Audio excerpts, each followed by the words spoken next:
This video is basically for people who want the answer, does the DJI Ronin SC work with the Canon EOS 80D? Because it is advertised for just mirrorless. The answer is absolute easy. We've also discovered that it works with a big heavy 24-105 f4L lens on it as well. By the skin of its teeth, it does catch minuscule as you're going into undersling mode, but it's not enough to bother the gimbal. You cannot even see it in the footage. When you go into undersling and you feel it just tip the back of the gimbal, you can't see it in the footage, so it's not an issue. The weight's not an issue, it's only 1400 grams anyway. You can't use the lens hood, and the bonus about 24-105 though, you can zoom in and out like from 24 up to about 70mm. You may even be able to go more to 105. I've not tried 105 with the motors on. Come on, let's have a go 105. This is probably going to be way too nose heavy. But now, if you're going to do this, what I'm going to do here now, I wouldn't... No, it's shaking bad. The gimbal then basically shook. So up to about 70mm you can use 24-70, so that's a pretty good range. Again, it works with the Canon EOS 10-18, really light, that's not an issue at all. It works with the prime lenses. You'd better use it with most lenses, to be honest. As long as they're not really right long, you won't have an issue. I will say the negative is when you put the mobile phone holder, hang on, I'll just grab this out. I don't know if I've done it in one video, but I'll edit that out. If we get the mobile phone holder on, and we put the mobile phone onto the top of the camera here, you can balance it so that it stays going forward and looks at the video camera, but soon as it tilts back or forward a bit, the weight of the phone really throws the centre of gravity out. So that's a bit, I don't know if it'd do it on a mirrorless. I'm assuming it still would do it on a mirrorless, because a mirrorless is actually lighter, so the lens on the front of it would make it more unbalanced. But anyway, I'm not right bothered about that. I can get it to work with the 24-105. I couldn't get the phone to balance up with the lighter lenses with the phone on the top of the gimbal. But again, if you're not too bothered about the tracking, you probably won't even use the phone at all, only to set the gimbal up, which is what I've done.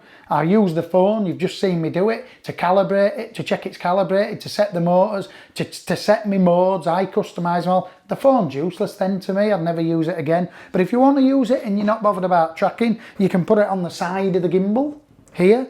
Put your phone on the side and then it's not an issue. You just lose the tracking when you do that, because the tracking has to be on top of the camera, because it uses your mobile's phone lens to follow you and track you.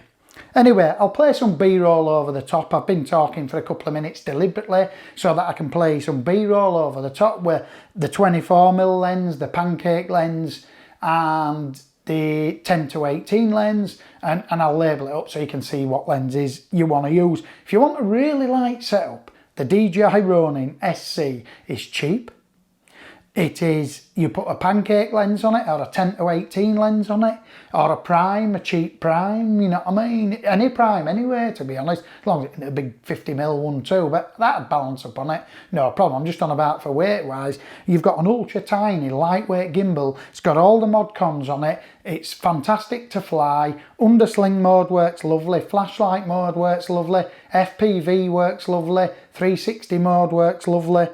It's just spot on. It's absolutely perfect. It's the perfect gimbal. Or you can just pull it out of the box when you get to a job. If you are going to swap lenses, I'm not really planning on swapping lenses. That's why I've balanced it with 24-105.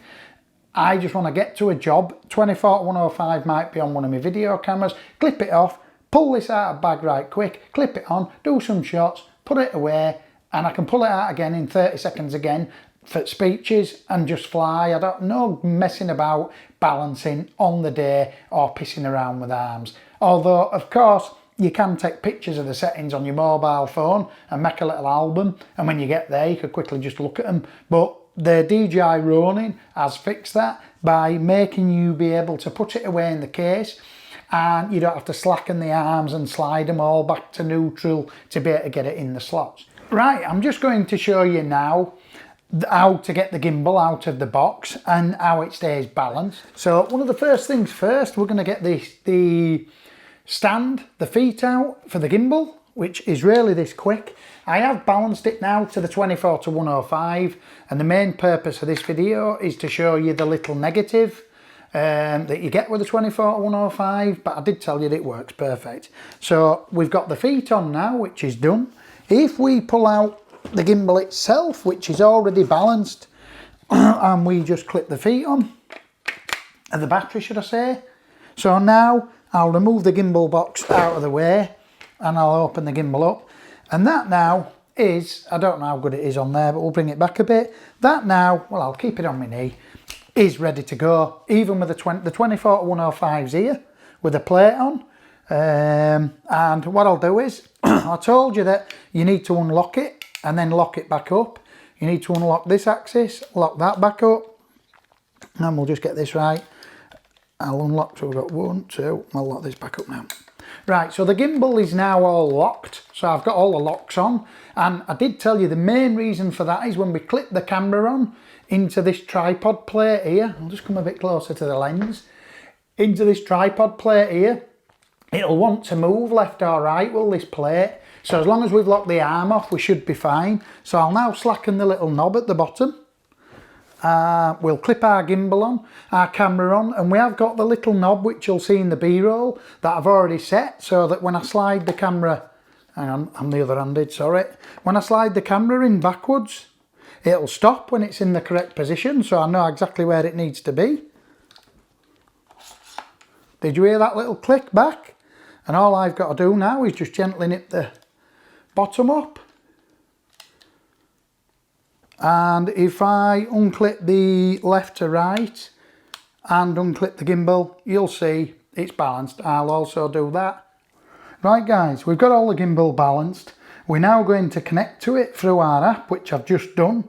And I'm going to set up the motors. So if I come here, hopefully the camera will video, I'm going to press this one here on the left. It's telling me to tilt the gimbal like this to the side and then it begin test. So what I'm going to do is I've tilted the gimbal to the side. I've now hit begin test. The gimbal is now testing for the balance, and my app is just saying wait a minute, you have got to leave the gimbal tilted to a 15 degrees. I'll just leave it down and show you what it does. Hopefully it's still in shot. I can't really see because I'm looking at my phone. So I'll put the gimbal down. And I'll just show you if you can read. I'll just touch the screen there, and that's saying excellent, excellent, excellent. So it's all balanced up properly. What we're going to do now, we're going to go back on the app. Now we're going to go to motor parameters and we're going to hit auto tune. Hit OK. And now if you can see the gimbal's all wobbly. Can we just zoom in a bit? It's basically just wobbling, and what will happen is it's setting the motors. I'll just back out a bit. It's setting the motor strength now, but you've got to balance the gimbal first. If you don't, which nobody says on YouTube, what you find out is when you put a lens on your camera and you turn it on, your camera sits there oscillating and shaking, and you think what's going on, and you think there's something wrong.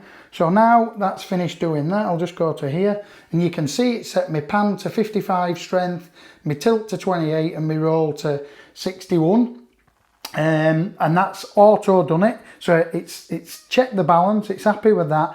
Always check the balance first, and then when you've done the balance, do your motor strength afterwards. If for any reason you turn the gimbal on and it's shaking quite a lot, do the motors first of all and auto tune them, and then that'll stop the shaking. Then go back, check your balance with the balance procedure, then go back and do your motors again. I find out now if I balance that up with a 24-105, turn it on because the motors aren't set for that now, they're set for this 10 to 18, it'll shake when I turn it on. So straight away I skip the first procedure of checking the balance. To be fair, when I've balanced it, it always comes back right anyway, but it's still worth running on the app. I quickly whip into the motors, auto tune, that stops it shaking, back into the adjustment, check the adjustment, says all excellent, and then go back into the motors one more time. And that's basically it. I've not read that on YouTube anywhere.